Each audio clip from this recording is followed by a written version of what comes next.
Bonjour Max, Bonjour Anne-Marie. ça fait plaisir de t'entendre et de te voir. Bonjour Bruxelles. Un Bruxelles ensoleillé. Bah ça c'est bien, t'as de la chance. On peut pas dire que c'est la même chose ici à Lausanne, en Suisse, mais par contre, on va tâcher d'avoir le soleil dans nos cœurs. C'est déjà quelque chose qui est important. D'accord. Max, avant de commencer cette interview, j'aurais envie de dire un ou deux mots sur toi et sur ton parcours. Ce que je pourrais dire de ce que je te connais, c'est que, à part ta passion pour le coaching, qui est le domaine dans lequel nous allons partager ensemble, tu es un homme qui est passionné par l'être humain. Toute ta vie, toutes tes activités professionnelles et même en dehors, l'humain était au cœur de tes entreprises. Tu es quelqu'un qui est franc, qui dit ce qu'il pense et ce qui fait ta richesse parce que tu le fais aussi poussé par ton grand cœur. Et c'est cette approche que tu as qui fait que ce que tu touches brille pas seulement par l'efficacité, mais également par le côté humain et les sentiments qui se dégagent. Voilà ce que moi j'aurais envie de dire de toi. Merci Anne-Marie, ça me touche. Je t'en prie. Et puis bien sûr que les gens qui veulent savoir davantage, il suffit qu'ils viennent dans notre site et ils ont toutes tes activités, tout ce que tu as fait jusqu'à maintenant et même sur Internet. D'accord. Alors, en ce qui concerne notre sujet, toi qui as fait justement tout un parcours en entreprise, tout un parcours dans l'enseignement, pourquoi à un moment donné tu as choisi le coaching? Alors, le coaching est un métier d'accompagnement. Déjà, l'accompagnement de l'être humain est quelque chose qui me passionne. Ce qui m'a spécifiquement intéressé par rapport au coaching, c'est le principe d'un accompagnement qui responsabilise le client. C'est-à-dire qui permet à la personne qu'on accompagne de reconnecter ses ressources et de pouvoir justement être dans un processus de croissance, aussi bien au niveau personnel que professionnel. Et ça, quand on est dans cette relation, ce type de relation en coaching, on vit parfois des moments vraiment magiques. Mhm. Chouette, chouette. C'est intéressant. Souvent, les gens, tu vois, quand ils entendent parler de coaching, ils font la confusion avec le consulting, avec le conseil, avec le mentoring, la thérapie. Euh, Comment différencier le coaching et comprendre sa vraie valeur? Alors, il faut savoir que le coaching, finalement, reste à l'heure actuelle un métier relativement jeune, puisqu'il existe depuis une bonne vingtaine d'années. Donc, si on regarde ça sur une échelle de temps, 20 ans, c'est pas grand-chose. Donc, c'est encore une formation et une profession, on va dire, assez relativement jeune. Donc, par rapport à ça, on va dire que c'est normal qu'il existe encore une certaine confusion entre le métier de coach et d'autres types d'accompagnement. Ce qui fait une distinction, en tout cas à mes yeux, essentielle dans le métier de coach, c'est qu'on est vraiment dans un processus. Si on parle de la relation thérapeutique patient, on est vraiment dans une forme de relation d'aide. Et tous les métiers d'accompagnement sont des métiers à honorer, parce que pour moi, ils ont du sens. En coaching, on n'est pas dans la relation d'aide. On est vraiment dans un processus qui est plutôt de la relation de croissance. Donc, l'idée du coaching est vraiment d'être dans une dynamique de croissance, aussi bien professionnelle que personnelle, avec des distinctions à faire. Et par exemple, des distinctions qu'on peut mettre en évidence par rapport à d'autres métiers d'accompagnement, c'est qu'en coaching, nous n'allons pas explorer ou visiter, on va dire, ce qu'on appelle le passé affectif d'une personne. Ouais. C'est-à-dire, on ne va pas revenir en arrière sur des moments qu'une personne a vécu durant son enfance ou son adolescence, qui ont été des moments difficiles. C'est pas la dynamique, et d'ailleurs les coachs sont pas formés à ça, mais c'est pas la dynamique du coaching. Si on parle de consulting, on prend l'expert ou le consultant comme un expert. Et sachant qu'il est un expert, mais il va proposer finalement dans ses services des conseils. En coaching, on part du présupposé que la personne a les ressources en elle et que le coach est simplement un catalyseur qui a pour objectif justement de faire émerger, de faire prendre conscience à la personne qui l'accompagne de ses ressources. Voilà quelques distinctions, je pense, qui permettent de mieux comprendre, on va dire, un métier d'accompagnement tel que le coaching à d'autres types d'accompagnement. Ok, ouais, très intéressant. Aujourd'hui, on remarque qu'il y a beaucoup de professionnels qui disent faire du coaching. Hein, c'est vraiment à la mode, hein, si on ose dire ça. Ouais, quand même. Quelles sont les compétences d'un vrai coach ICF professionnel? Alors, il y a des compétences qui sont, on va dire, récurrentes dans tous les métiers d'accompagnement.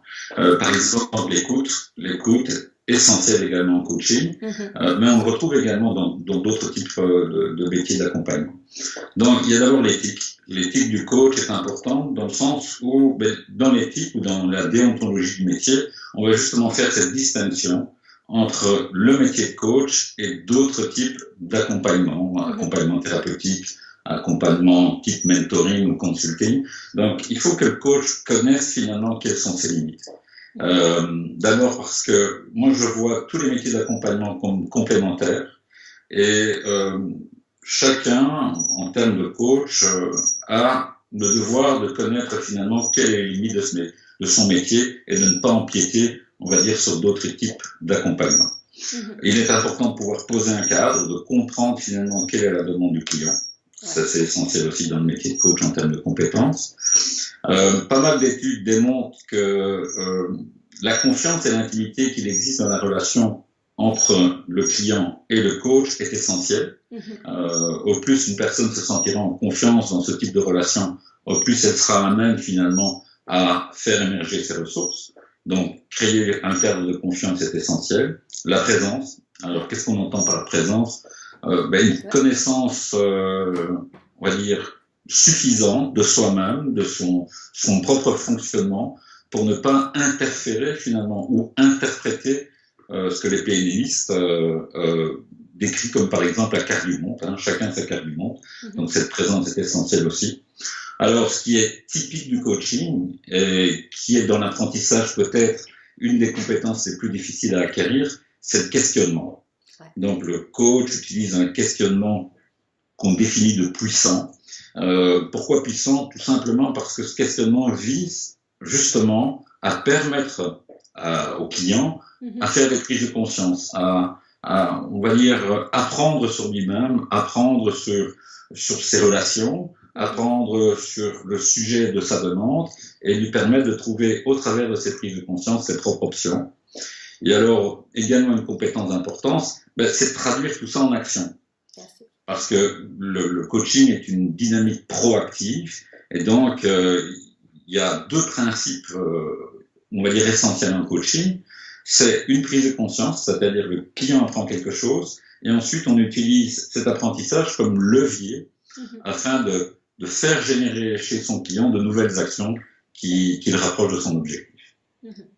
Là, c'est ce que j'appelle une réponse très complète, qui nous donne bien un aperçu. Pour qui c'est utile de devenir un coach professionnel ? Je pense que, et là également, on va dire un point commun par rapport à d'autres métiers d'accompagnement, je pense que dès qu'on a une fibre humaine, dès qu'on est intéressé par l'aspect humain, et on en parle beaucoup aujourd'hui dans l'entreprise aussi, on remet l'élément humain au centre, toujours dans l'optique d'obtenir du résultat, mais on va dire que l'élément humain prend plus d'importance. Donc pour toutes ces personnes qui ont cette sensibilité humaine, je pense que le coaching est intéressant. On est dans une dynamique également proactive de responsabilisation et on peut parler même d'une forme d'auto-coaching. C'est-à-dire que c'est tout un processus de réflexion qui va permettre à une personne, soit accompagnée, soit par elle-même, finalement avoir une vision plus claire de sa situation et de quelles seront les ressources nécessaires finalement pour avancer vers un objectif ou un projet qui est déterminé au départ. Aujourd'hui, le contexte professionnel, le monde professionnel fait beaucoup appel au coaching. En Belgique, dans pratiquement chaque entreprise que je croise, le coaching est devenu, on va dire, ou fait partie aujourd'hui de la culture.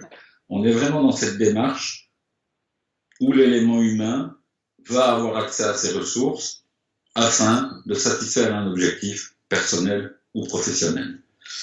Donc voilà, pour toutes ces personnes qui finalement souhaitent contribuer à l'élément humain par rapport à un contexte personnel ou professionnel, le coaching est quelque chose d'intéressant. Ouais, et c'est très intéressant ce que tu dis, comment tu expliques les choses. Et même pour un manager qui ne va pas forcément faire que du coaching, c'est aussi une excellente manière pour lui de manager d'une nouvelle manière, de responsabiliser les gens et qui fait aussi que c'est aussi plus valorisant pour ses collaborateurs.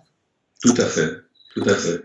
Aujourd'hui, dans beaucoup d'entreprises, d'ailleurs, ça fait partie d'un parcours de leadership, c'est-à-dire que des personnes qui sont amenées à diriger ou à fédérer des équipes afin d'atteindre certains objectifs sont initiées au coaching, car on va dire le coaching permet aussi dans cette posture de manager, on va dire d'avoir un autre rapport avec ses collaborateurs et de les responsabiliser par rapport à des objectifs. Ouais, c'est ce que je trouve vraiment très très intéressant. Quels sont les prérequis pour démarrer une formation de coach professionnel ICF? Alors, il y a des statistiques qui ont été faites par rapport à ça, à savoir que c'est une question qui revient régulièrement. Quelles sont les connaissances à avoir au départ? Je pense qu'il y a deux types de compétences. Il y a des compétences de savoir-faire et des compétences de savoir-être. Les compétences de savoir-être sont en fonction d'une personne et de son parcours. Donc, c'est difficile à identifier quand une personne souhaite entamer une formation de coaching, quel est son bagage par rapport à ses compétences de savoir-être. Par exemple, justement, ses compétences d'écoute, de créer spontanément un cadre de confiance et d'intimité.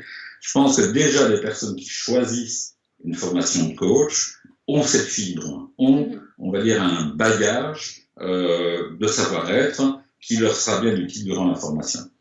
À côté de ça, on a évidemment tout le savoir-faire, ce qu'on appelle les outils de coach, la méthodologie de coaching. Là, il n'y a pas de prérequis nécessaire, à savoir que justement une formation de coach a pour objectif de développer des compétences, de développer un savoir-être, de développer sa boîte à outils, afin justement de pouvoir intervenir en conscience. Qu'est-ce que j'entends par en conscience? Je veux dire, pour moi, l'objectif principal d'une personne qui termine une formation de coaching, parce qu'on va dire, on devient un meilleur coach, ça ne s'arrête jamais, on progresse constamment.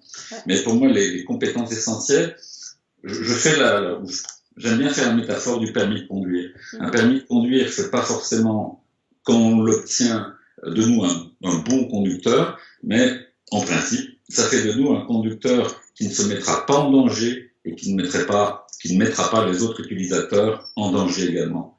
Donc, voilà, je vois ça comme ça, par rapport au prérequis. Ouais. Ce ne sera pas encore le moment pour lui de faire de la Formule 1, d'accord? Voilà. Voilà. Mais il est prêt pour se lancer dans la route, quoi. C'est ça. Voilà, et c'est les heures de vol qui vont l'aider à s'améliorer, quoi. Bien sûr. Excellent. Qu'est-ce qui change concrètement dans la vie, dans la carrière des personnes qui deviennent des coachs professionnels? Je vais parler personnellement, Anne-Marie, parce que je ne sais pas parler pour les autres. Voilà, en faisant ce métier, je prends conscience que j'ai la chance d'exercer un métier qui me permet à moi également de me remettre constamment en question. Donc, c'est formidable de pouvoir exercer un métier qu'on aime et en même temps de continuer finalement sa propre croissance personnelle et professionnelle au travers du métier qu'on exerce. Donc, c'est ce qui change.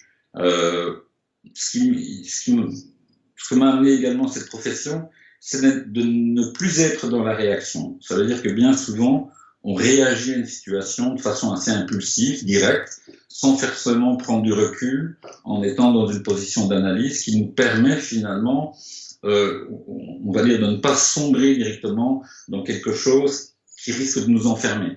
Donc, pour moi, ça m'a apporté une forme de recul, je vais citer ça, oui, de recul et d'acceptation, de tolérance vis-à-vis de moi-même et vis-à-vis des autres, et un regard plus positif sur le monde qui nous entoure. Ouais, et c'est pas peu. C'est pas peu.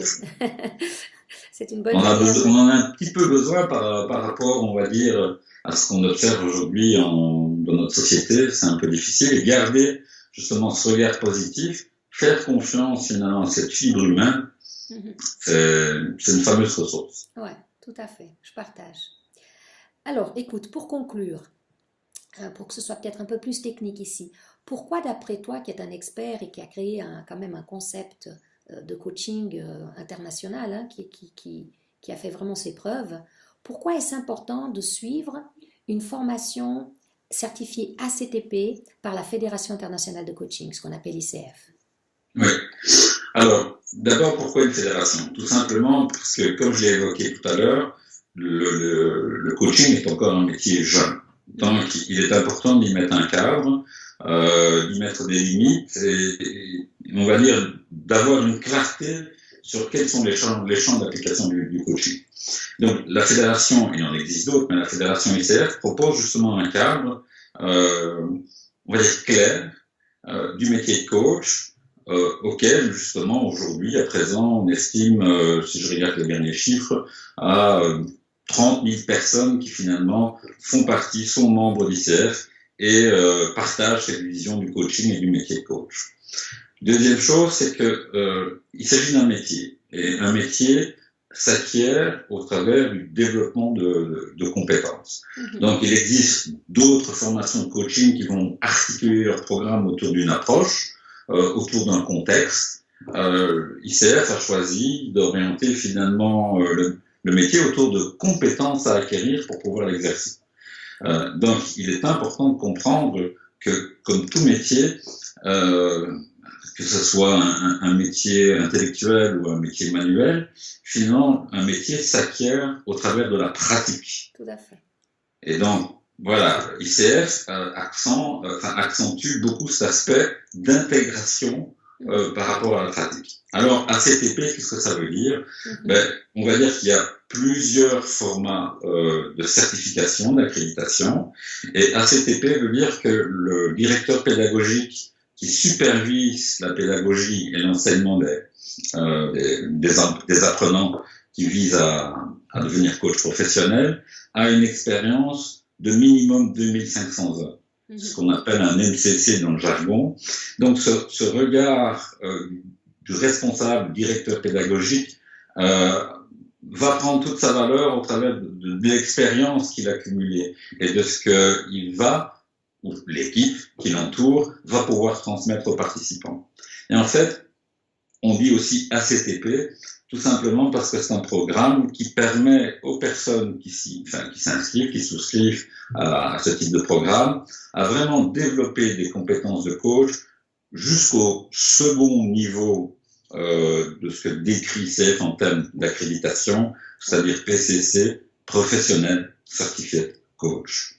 Ce qu'il faut savoir, par exemple, je connais moins la Suisse, mais en Belgique, aujourd'hui, comme le métier n'a pas encore une dimension légale, dans tous les cahiers de charges que nous recevons concernant des appels d'offres en entreprise, la certification ICF est un premier filtre d'engagement. C'est-à-dire qu'il y a une demande explicite d'une certification pour intervenir en entreprise au niveau ICF. C'est valable aussi en Suisse. C'est aussi valable en Suisse. C'est la norme. Aujourd'hui, en entreprise, autant les personnes qui ne travaillent pas forcément dans les entreprises pourraient pratiquer un coaching qui n'est pas forcément certifié. Et d'ailleurs, c'est ce qu'on voit, qu'il y a plein de gens qui ont des formations de coach. Par contre, dans l'entreprise, il faut être certifié ICF pour qu'il y ait une confiance qui s'installe sur les savoir-faire et les savoir-être des professionnels. Donc, tout à fait. Max, c'était un plaisir. Est-ce que tu auras envie de rajouter quelque chose? En tout cas, pour ma part, c'était un plaisir. Je trouve que tu as été clair et que ça va vraiment donner des éléments précieux aux personnes qui vont nous écouter et nous voir. Et je te remercie. Je te remercie pour ta disponibilité, pour ce moment que tu nous as accordé, à nous et à nos clients. Merci à toi, Marie. Merci pour la confiance que tu me donnes depuis déjà pratiquement 8 ans. C'était également un plaisir d'avoir cet échange avec toi. Merci beaucoup.